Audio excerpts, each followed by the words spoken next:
আসসালামু আলাইকুম। যে রাস্তা লিয়ে ভিডিও করাম হইল খাজানশি টু খাজান যাওয়ার রাস্তা। বর্তমানে গাছিকার মুরাদ একটা ব্রিজের কাম চলে। ব্রিজের কাম চলার কারণে ব্রিজ ভাঙার কারণে মানুষের যাতায়াতের ব্যবস্থা ব্যাঘাত করে।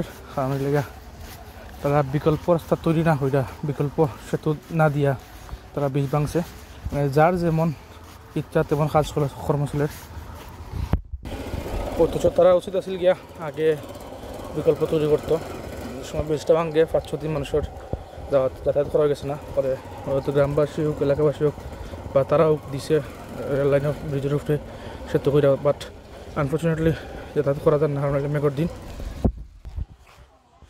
মেঘর দিন থাকার কারণে দেখতে রাস্তার ফেক হয়ে গেছে, গাড়ি ঘোড়া যাওয়ার কারণে মেঘ ফেক হয়ে গেছে। অথচ তারা উচিত আসলে গিয়া বালু টালু বা যেটা দিয়া ফেকর যাতে ওই না ওলা ব্যবস্থা করতে পারছিল। বাট তারা এটা না করিয়া তার লুটি উঠি খাওয়ার কারণ যে যেমনি করে খার টেকা বাঁচব তো।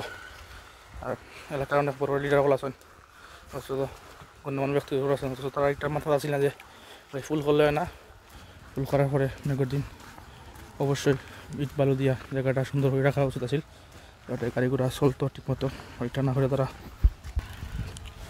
তারা দায় সারা বা দায় পাঠাইল, ভিডিও করে দিলাম, ফুল দিলেছি দিলেছি।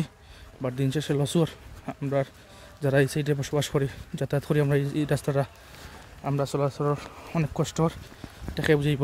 দিন শেষে যে যেমনি পারে খার ইচ্ছা মতো খাইটা লুটি উটি ওটাও রাস্তার অবস্থা দেখা বুঝতে পারা।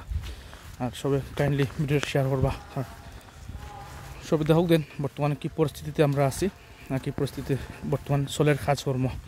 ফুল তো এক দুই দিনে তো শেষ হয় না, নিয়মিত 1 মাস চাইব ফুল কমপ্লিট হইতে। এই 1 মাস মেঘটাকে কত কষ্ট হইতেইব এত অবশ্যই বুঝরা সব এই পর্যন্তই।